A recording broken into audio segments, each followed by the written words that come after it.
कृष्णाय वासुदेवाय हरये परमात्मने प्रणतक्लेशनाशाय गोविन्दाय नमो नमः। सच्चिदानन्दरूपाय विश्वोत्पत्त्यादिहेतवे तापत्रय विनाशाय श्रीकृष्णाय वयं नमः। समस्त कथा श्रोता बंधुओं को सादर जय श्री कृष्ण, जय श्रीमन नारायण। आइए चलते हैं सुखताल, जहाँ श्री सुखदेव जी महाराज राजा परीक्षित जी को श्रीमद् भागवत महापुराण की कथा सुना रहे हैं। आइए आप और हम सब भी चलते हैं सुखताल और वहाँ पर श्री सुखदेव जी महाराज की मुखारबिंद से श्रीमद् भागवत महापुराण की कथा को सुनते हैं। आइए चलते हैं प्रसंग की ओर, थोड़ा पिछला प्रसंग भी देख लेते हैं। तो पिछले प्रसंग में अभी 10वां स्कंद ही चल रहा है, थोड़ा लंबा चलेगा। तो 10वां स्कंद पूर्वार्ध और उसका 11वां अध्याय हो गया था। महाराज 11वें अध्याय में भगवान ने यमलार्जुन का उद्धार किया। फिर सभी गोपों ने मिलकर विचार किया कि यहाँ उत्पात ज़्यादा होते हैं, कहीं दूसरे स्थान पर चले जाना चाहिए। महाराज सब आकर के गोकुल से वृंदावन आ गए हैं और वृंदावन में आकर के महाराज उन्होंने अपनी वो गाड़ियाँ अर्धचंद्राकार लगा करके अपनी गायों के पशुओं के बाड़े सब बना लिए हैं। भगवान अपनी बाल सुलभ क्रीड़ाएं लीलाएं वहाँ भी करते हैं और फिर उनको वत्सपाल बना देते हैं, बछड़े चराने वाले। भगवान ग्वाल बालों के साथ जाते हैं, बछड़े चराते हैं। कंस के यहाँ तो महाराज अब उनको तो खलबली है ही सही, उनको मालूम पड़ गया है कि ब्रज में हमारा कोई काल है और उसको निपटाना है। तो बार बार महाराज वो राक्षसों को भेजते हैं। अब की बार उन्होंने धेनुकासुर को भेजा है, जो बछड़े के रूप में आए हैं। भगवान ने उसका उद्धार किया है। फिर दूसरा बकासुर आया है और भगवान ने उसको भी मार करके गोलोक धाम पहुंचा दिया है। इन 2 राक्षसों का उद्धार किया है। यहाँ पर आकर के 11वें अध्याय का विराम हो गया था। आइए चलते हैं 12वें अध्याय में। 12वें अध्याय में महाराज अघासुर का उद्धार है। ये अघासुर भी एक राक्षस था और भगवान को मारने के लिए आया था। क्या गति होती है महाराज देखें। और ये अजगर के रूप में आया महाराज, हैं, अजगर के रूप में आया और भगवान ने अपना रूप बढ़ा करके इसको महाराज इसका वध किया। ये भी वैकुंठ धाम में पहुंचा। तब ब्रह्मा जी को बड़ा आश्चर्य हुआ और अगले अध्याय से फिर महाराज जो ब्रह्मा जी के मुँह की कथा आएगी 2 अध्याय में। अभी तो चलते हैं अघासुर का उद्धार कैसे हुआ।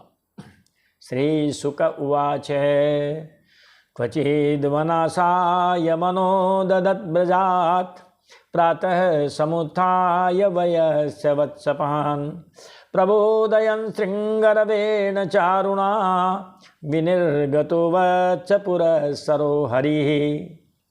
हरिः वत्सपुरःसरः विनिर्गतः। भगवान बछड़े लेकर के उनको चराने के लिए जंगल में निकल गए। कब? क्वचित। क्वचित का मतलब है एक बार महाराज भगवान ने जंगल में जो अपना कलेवा था वो कलेवा लिया और लेकर के और ब्रज में जितने भी उनके जो साथी थे वत्सपाल, महाराज उनको जगा दिया। प्रबोधयन जगा दिया। किससे जगाया? श्रृंगरवेण चारुणा। महाराज सिंगी बजाई है, वाद्य यंत्र उनके पास है। अभी मुरली नहीं आई है, अभी तो सिंगी है। उस सिंगी की बड़ी सुंदर आवाज के द्वारा उन्होंने सभी अपने साथी ग्वाल बालों को जगा दिया और जगा करके महाराज और उन्होंने सारे ग्वाल बालों को लिया है और सारे जो है बछड़ों को लिया है और वन में ब्रजमंडल में महाराज वो निकल गए हैं बछड़ों को चराने के लिए। अब फिर महाराज एक राक्षस फिर आया है। अथागनामा व्यपतन् महासुरः तेषां सुख क्रीडन वीक्षणाक्षमः नित्यं यदन्तर्निज जीवितेप्सुभिः पीतामृतैरप्यमरैः प्रतीक्षते। अथ उसी समय अगनामा, अगासुर नाम का एक राक्षस, महासुर है, महाअसुर है। महाराज अगासुर नाम का बड़ा भारी असुर वहाँ पर आ गया, क्योंकि उसे इन भगवान की और ग्वाल बालों की लीलाएं देखी नहीं गई। दुष्टों के हृदय में यही संताप रहता हमेशा कि वो दूसरों की उन्नति को, दूसरों की सुख समृद्धि को नहीं देख सकते। अरे महाराज देखते तो शिशुपाल अपने जो है आसन से खड़ा होकर के और भगवान का जो अग्र पूजा का प्रस्ताव आया था उस प्रस्ताव के विरुद्ध में और इतना बकबक नहीं करता, मगर भगवान का जो है अग्र पूजा होना महाराज उसको अच्छा नहीं लगा। यहाँ पर भी महाराज जो है ग्वाल बालों का भगवान श्री कृष्ण के साथ खेलना उस अगासुर को अच्छा नहीं लगा, क्योंकि वो तो मारने के लिए तो आया था। और वह अगासुर कहते हैं इतना भारी असुर था कि देवता भी उसके मारे थर थर काँपते थे। यद अंतः प्रतीक्षन्ते नित्यम, यद अंतः प्रतीक्षन्ते, उसके अंत की प्रतीक्षा करते थे। कौन? कहते पीतामृतेरप्यमरैः प्रतीक्षते, जिन्होंने अमृत पान कर लिया, जो अमर हैं, ऐसे वो अजर अमर देवता भी उसके अंत की प्रतीक्षा करते थे, क्योंकि जब तक अगासुर रहेगा हमारे प्राण अटके रहेंगे। इसीलिए नित्यम यदंतर निज जीवितेप्सुभिः, निज जीवितेप्सुभिः, अपने जीने की इच्छा को रखने वाले और जिन्होंने अमृत पान कर लिया अमर हो गए, ऐसे देवता भी उस अगासुर की मृत्यु का इंतजार करते थे। क्योंकि दुष्टों का स्वभाव गोस्वामी तुलसीदास जी ने 2 चौपाई में लिखा है। बहुत सारी चौपाइयाँ भी से संतों की, रसंतों की, मगर हमने 2 चौपाई ली महाराज इसमें से है। लाओ आपको सुना देते हैं।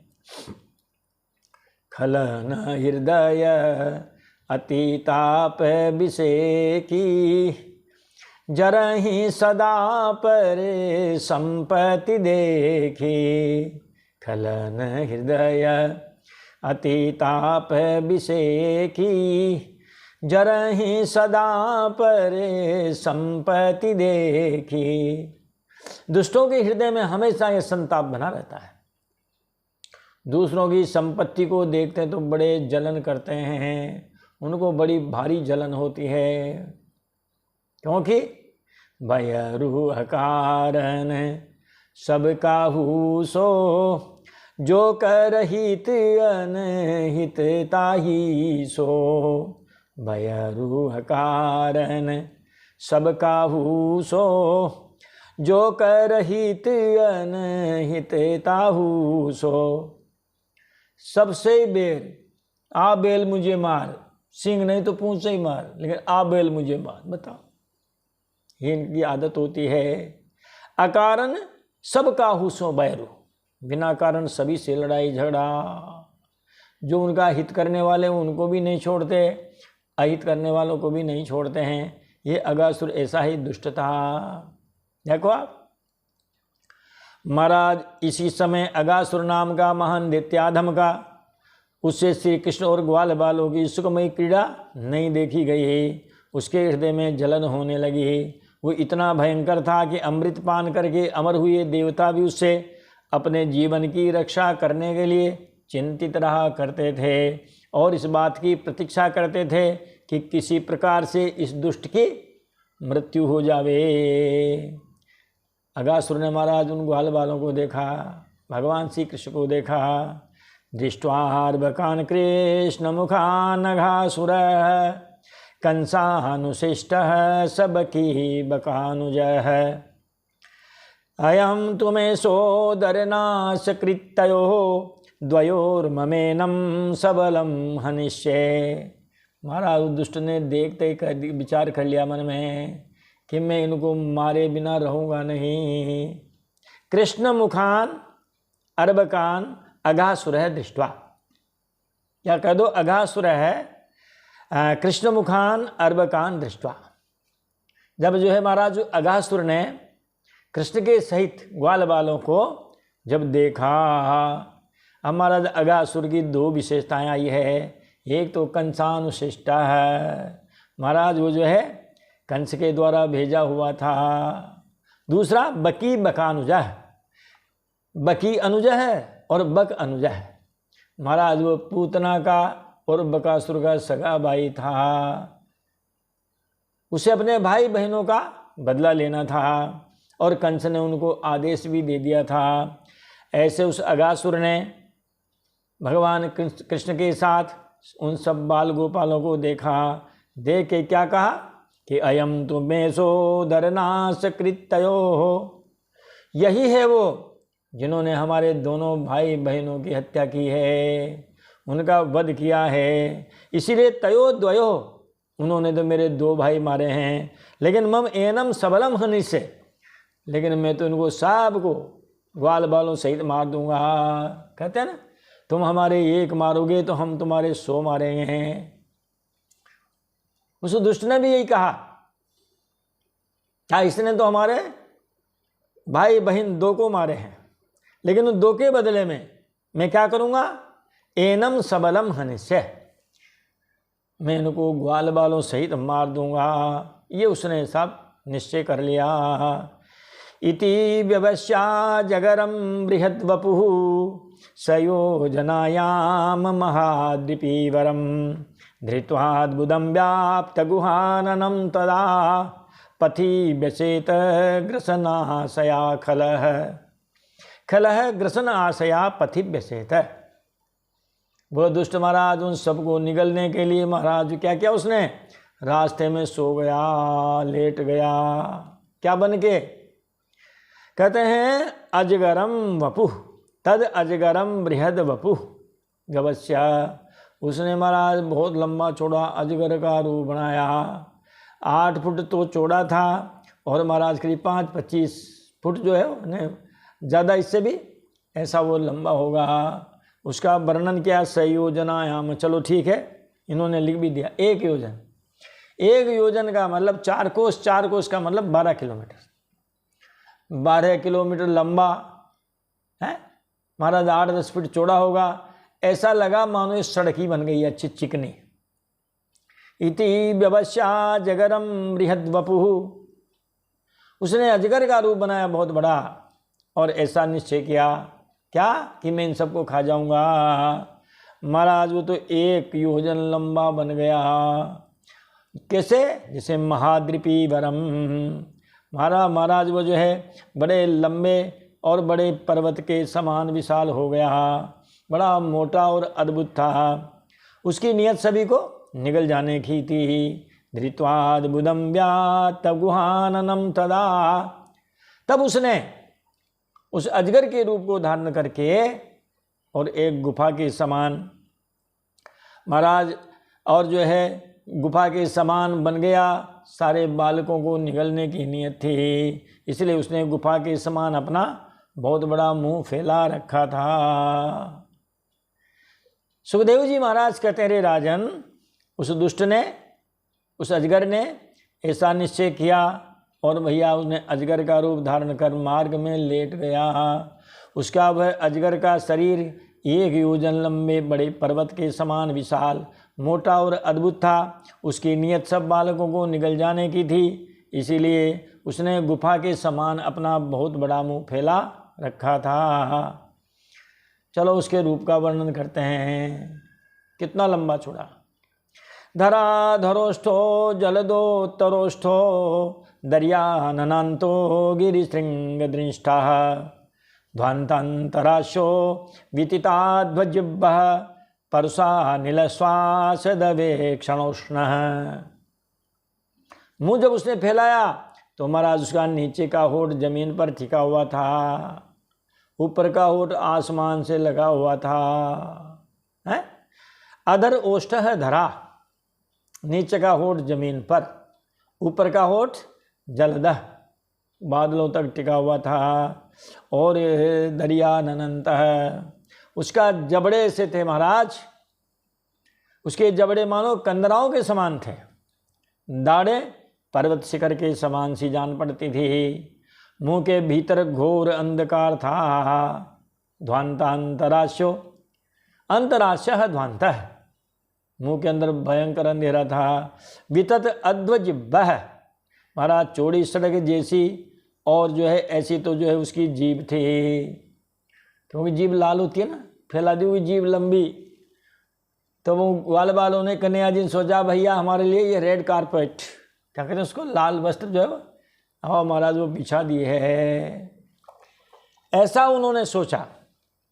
वितत अध्वजिह्वः है, जीभ लंबी चौड़ी सड़क के समान और श्वास महाराज आंधी के समान था। परुषा नल श्वास है, श्वास कैसी, कहते हैं महाराज जो है और बड़ी भयंकर थी, आंधी की तरह थे। और उसकी आंखें दावानल के समान दमक रही थी, ऐसा उसका स्वरूप था। दृष्ट्वा तम तादृशम सर्वे, ऐसा रूप बना करके वो रास्ते में फैल गया, बैठ गया। लंबा चौड़ा मुंह है खुला हुआ और महाराज जीभ बाहर निकली हुई है। कहा इसमें से होकर के आएंगे, सब हमारे अंदर आएंगे, हम मुंह बंद कर लेंगे, फाटक लगा लेते हैं जैसे अंदर आके, हम ऐसे मुंह बंद कर लेंगे, सबको गोविंदाय नमो नमः कर देंगे। दृष्ट्वा तम तादृशं सर्वे मत्वा वृंदावन श्रियम व्यात्ता जगरतुंडेन उत्प्रेक्षन्ते स्म लीलया। अगासुर का ऐसा रूप देख करके बालकों ने समझा कि महाराज ये भी कोई वृंदावन की शोभा है। मत्वा वृंदावन श्रियम, वृंदावन की शोभा उसको मान लिया और मान करके वे कौतुकवश महाराज खेल खेल में ये आशंका करने लगे कि मानो ये अजगर का ही खुला हुआ मुख हो। उन्होंने उत्प्रेक्षा तो कर ली, संभावना कर ली देखने के बाद कि ऐसा है, ये ऐसी कोई शोभा है, ऐसा कोई प्राकृतिक दृश्य है। लेकिन इस प्राकृतिक दृश्य का महाराज ऐसा सुहावना रूप बन गया है जैसे मानो कोई मुंह खोल करके कोई अजगर ही लेटा हुआ हो। और महाराज अब उसमें प्रवेश करने की तैयारी करने लगे हैं। तावत् प्रविष्टास्त्वसुरोदरान्तरं परम न गीर्णाशिशवः सवत्साः प्रतीक्षमाणेन बकारिवेशनं हत स्वकान्त स्मरणेन रक्षसा। रक्षसा प्रतीक्षमाणेन रक्षसा, महाराज वो जो राक्षस है वो प्रतीक्षा करने लगा कि सब आवे तब मुंह बंद करें। तो महाराज सब ग्वाल बाल तो चले गए अंदर, कन्हैया जी दूर खड़े थे वो नहीं गए। तो जब तक वो नहीं गए तब तक उसने मुंह बंद नहीं किया। हत स्वकांत स्मरणेन रक्षसा, अगासुर क्या स्मरण करने लगा कि जो असली अपराधी है, जिन्होंने मेरे भाई बहनों को मारा है, स्वकांत यानी अपने प्रेमी, अपने सगे संबंधी। अरे भाई बहन से ज़्यादा बढ़ के और कौन सगे संबंधी होंगे। तो स्वकांत स्मरणेन, हत स्वकांत स्मरणेन, उसे अपने भाई बहनों की मृत्यु की याद आई। कहा जिसने मेरे भाई बहन को मारा है वो जब अंदर आ जाएगा तब महाराज मुँह बंद करेंगे। बकारी वेशनम प्रतीक्षमाणेन, बकारी वेशनम का मतलब भगवान श्री कृष्ण। कहा जिसने मेरे भाई महाराज बकासुर को मारा है, जब तक वो अंदर नहीं आ जाएगा हम मुँह नहीं करेंगे। लेकिन ग्वाल बाल तो सब अंदर चले गए। तावत प्रविष्टास्त्वसुरोदरांतरम, तावत का मतलब इसके बाद, इसके महाराज सारे के सारे ग्वाल बाल उसके मुंह में चले गए। परम न गिरना शिशवः सवत्साः, अरे वो बच्चे ही नहीं गए, अपने बछड़ों को भी ले गए अंदर। चलो भाई कोई जो है गिरी पहाड़ झरने हैं, अंदर चलो, आपको बढ़िया बढ़िया घास मिलेगी, पीने को पानी मिलेगा और हम भी उसी में आनंद करेंगे। इसीलिए बछड़े सहित ग्वाल बाल उस जो है अगासुर के मुंह में चले गए। लेकिन उसने न गिरना, उसने उन सबको नहीं निगला। क्यों नहीं निगला? क्योंकि बकारी वेशनम प्रतीक्षमाणेन, भगवान कृष्ण के अंदर प्रवेश करने का कि महाराज वो प्रतीक्षा करने लगा। हत स्वकांत स्मरणेन रक्षसा, अपने भाई बहनों की मृत्यु की याद करके कहा इसने उन दोनों को मारा है, इसीलिए जब तक ये अंदर नहीं आएगा महाराज हम मुंह बंद नहीं करेंगे। अब भगवान ने उनको देख लिया। अब भगवान ने देख लिया तो महाराज कहते हैं ना, वो जैसे आतंकवादी किसी को कर लेते ना, अगवा कर लेते हैं।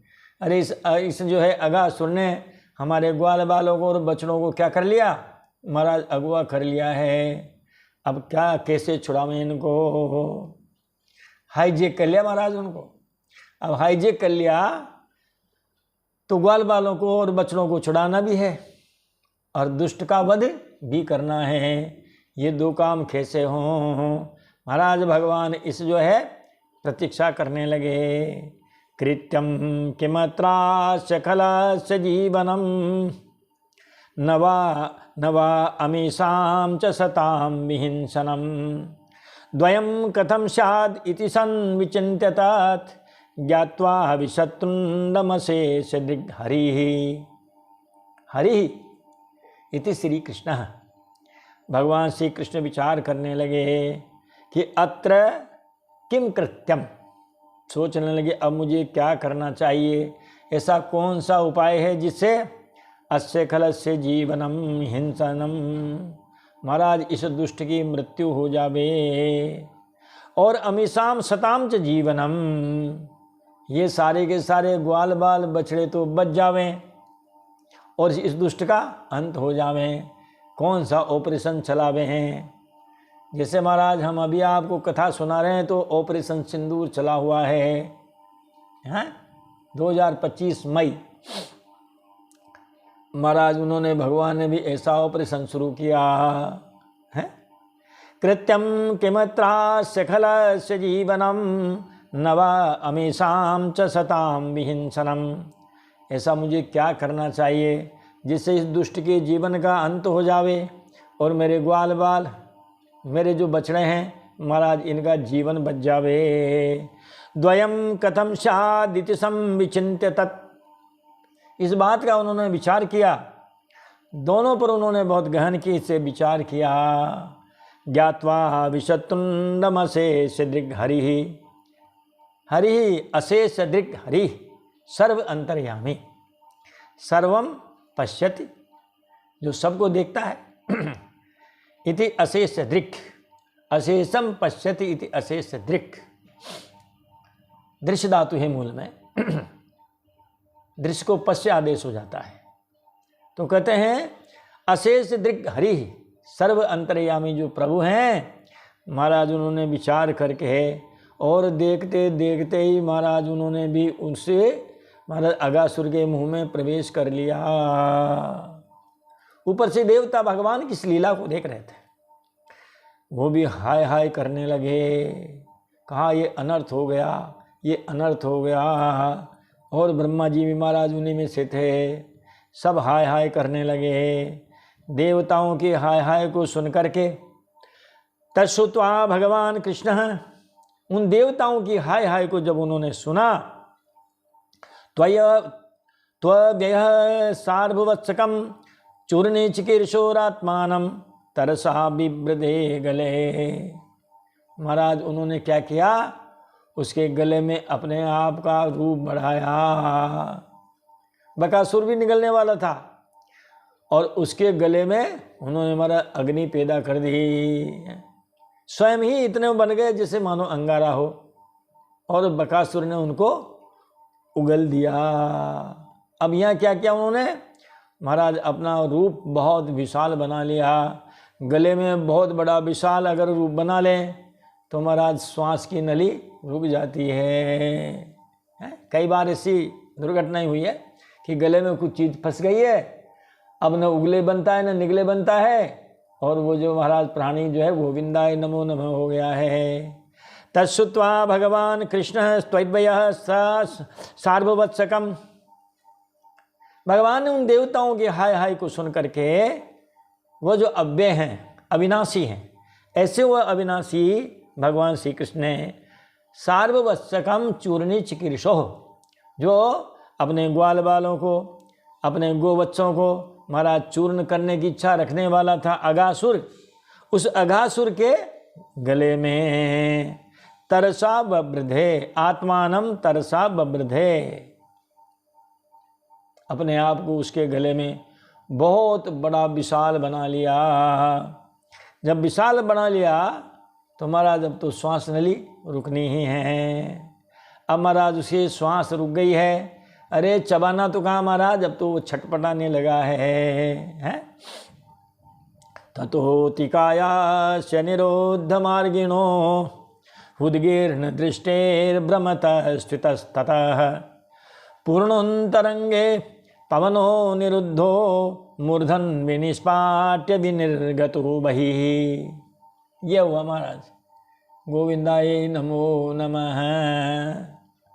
ततो इसके बाद भगवान ने अपने शरीर को इतना बड़ा कर लिया कि उसका गला ही रुंध गया।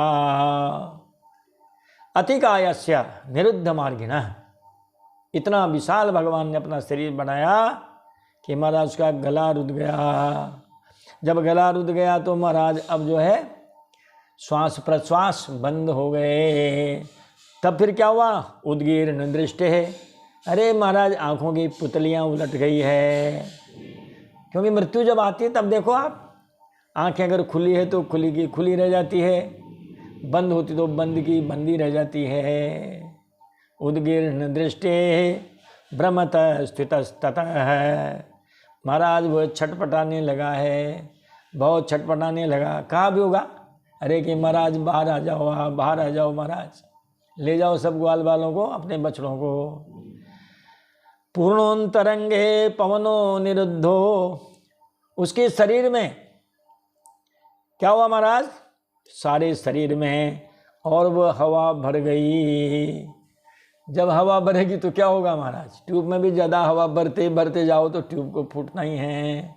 गुब्बारे में हवा भरे भरे जाओ तो गुब्बारे का फूटना ही है। इसी तरह महाराज उसका गला रुंध जाने से श्वास रुककर सारे शरीर में फैल गई और अंत में उसके ब्रह्मरंध्र को फोड़ दिया। मूर्धन विनिष्पाट्य, उसके इस कपाल को फोड़ दिया। महाराज कपाल क्रिया हो गई है।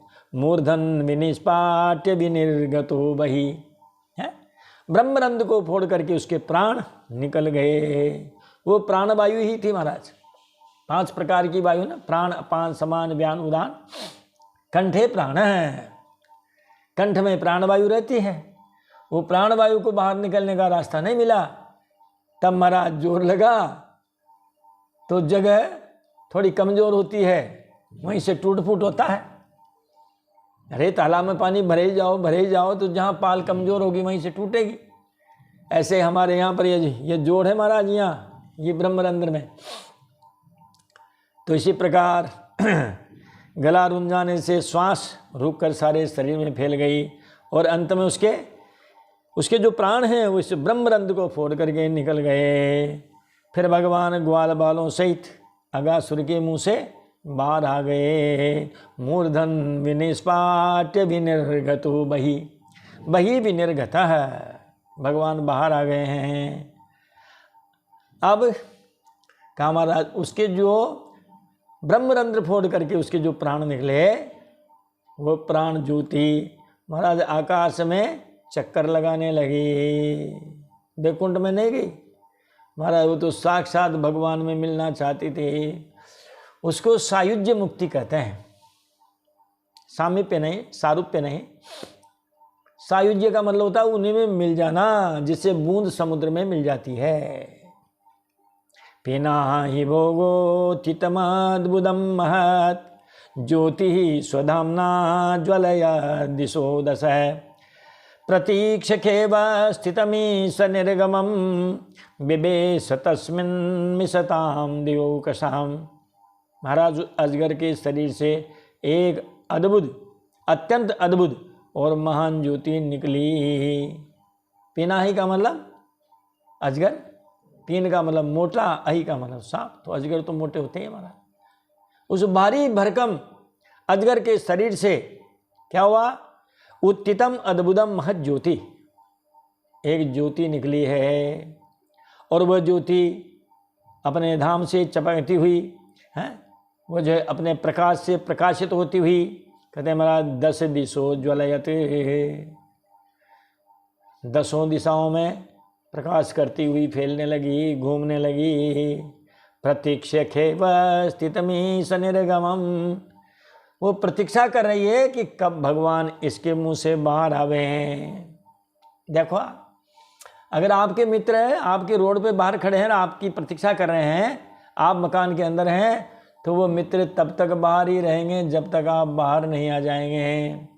अगासुर की ज्योति भगवान में मिलना चाहती है, भगवान अगासुर के मुंह में है, अगासुर की ज्योति ब्रह्मरंध्र को फोड़ करके बाहर है, 10 दिशाओं को प्रकाशित कर रही है, भगवान की प्रतीक्षा कर रही है। प्रतीक्षेव स्थितमी सनिर्गमम, के अवस्थितम, महाराज आकाश में घूम रही है। और ईशम निर्गमम, कहा ईश यानी भगवान श्री कृष्ण, उनके बाहर निकलने की प्रतीक्षा कर रही हैं। बिबेश तस्मिन मिशताम दिवोकसाम, फिर जो ही भगवान उस अगासुर के मुंह से बाहर आए, सब देवताओं के देखते देखते अगासुर की ज्योति, कहते हैं भगवान श्री कृष्ण में विलीन हो गई। बोलिए बाल कृष्ण लाल की जय। और अगासुर को ये सद्यो मुक्ति प्राप्त हुई। भागवत के द्वितीय स्कंद में शायद पहले अध्याय में इस तरह सद्यो मुक्ति और क्रम मुक्ति का वर्णन है महाराज। सद्यो मुक्ति का मतलब तत्काल मोक्ष। देखो आप, अगासुर की तत्काल मोक्ष हो गई, जबकि और लोगों की जो वर्णाश्रम को पालते हैं, उनका नियम पालते हैं, महाराज ब्रह्मचर्य आश्रम में विद्या पढ़ो, गृहस्थाश्रम में घर गृहस्थी चलाओ, वानप्रस्थ में फिर तपस्या का अभ्यास करो, और फिर संन्यास आश्रम में जा कर के भगवान का नाम लेते लेते आप जो है देह छोड़ दो तो मोक्ष हो जाएगी। वहाँ बहुत लंबा इंतजार है, 100 वर्ष की उम्र की है मुक्ति के लिए। और महाराज यहाँ देखो आप, तत्काल चट मंगनी पट ब्याह है। और इस प्रकार भगवान गुरु ने अगासुर को सद्यो मुक्ति प्राप्त की है। राजन अजगरम चरम शुष्कम वृंदावनेद्भुतम ब्रजोकसाम बहुतिथम बबुवा क्रीड गब्बरम। सुखदेव जी महाराज कहते हैं, रे राजन, जब वृंदावन में अजगर का वह चमड़ा सूख गया, राजन वृंदावने अजगरम शुष्कम चरम अद्भुतम शुष्कम चरम। वृंदावन में महाराज, अरे अजगर का वह चमड़ा जब सूख गया बहुत दिनों के बाद तक, तब तक महाराज ब्रजवासियों के लिए बहुत दिनों तक खेलने की एक अद्भुत गुफा सी बना रहा। उसके मुंह में होके घुस जाते हैं और नाक में होके निकल जाते हैं, नाक में होके घुसते हैं तो कान में होके निकल जाते हैं। वो ना छुपी छुपाई वाला खेल। अब तो महाराज उस सूखे हुए उस अजगर के चमड़े से ग्वाल बाल महाराज बड़ी बड़ी उसमें खेल खिलौने खेलते हैं। सुखदेव जी कहते हैं कि हे परीक्षित, भगवान ने ये लीला 5 वर्ष में की थी, किंतु ग्वाल बालों ने इस लीला को ब्रज में 1 वर्ष बाद सुनाई। तो राजा ने प्रश्न कर लिया कि महाराज आप एक बात बताओ, भगवान की ये लीला ग्वाल बालों ने 1 वर्ष बाद क्यों सुनाई? तब श्री सुखदेव जी ने कहा कि हे परीक्षित, तुम इस रहस्य को सावधानी पूर्वक सुनो। अगासुर को मारने के बाद श्री कृष्ण ने सभी ग्वाल बालों से यमुना जी के तट पर भोजन करने के लिए कहा, लेकिन उसके पहले महाराज ब्रह्मा जी महाराज आ गए हैं और उन्होंने इन ग्वाल बालों भगवान की लीला देखने के लिए, उनकी परीक्षा करने के लिए, परीक्षा लेने के लिए इन ग्वाल बालों को 1 वर्ष तक महाराज ब्रह्मलोक में ले गए और वहाँ उनका बड़ा आनंद से आवास भोजन वहीं कराया। 1 साल बाद उन्होंने उन बछड़ों को भेजा, ग्वालों को भेजा, तो इसीलिए तो फिर 1 वर्ष बाद ही तो सुनाएंगे। तो अब यहाँ इस 12वें अध्याय का विराम होता है। हम भी देंगे वाणी को विराम। और जो अगली कथा है वो महाराज ब्रह्मा जी का मोह और उसका नाश। ब्रह्मा जी के मोहित होना और उस मोह का नाश होना, ऐसी बात महाराज जो है अगले अध्याय में आएगी। इसीलिए तो लिखा है शिव विरंज कहु मोहि कोहे बपुरान असजिय जान भजई मुनि मायापति भगवान। ये भगवान की माया ब्रह्मा जी को मोहित करती है, शंकर भगवान को मोहित कर लेती है। इसीलिए जो ज्ञानी हैं, समझदार हैं, वो माया के पीछे नहीं पड़ करके मायापति भगवान के पीछे पड़ते हैं। माया बड़ी प्रचंड है, अति प्रचंड रघुपति के माया यही न मोहसी को जग जाया।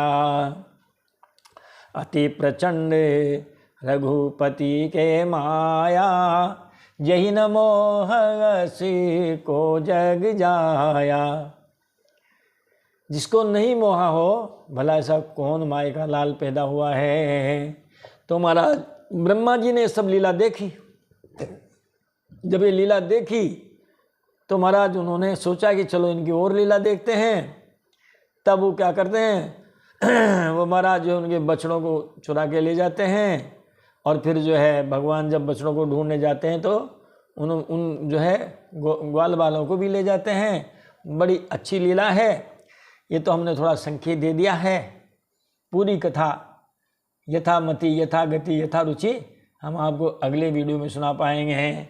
देते हैं वाणी को विराम, मिलते हैं अगले वीडियो में।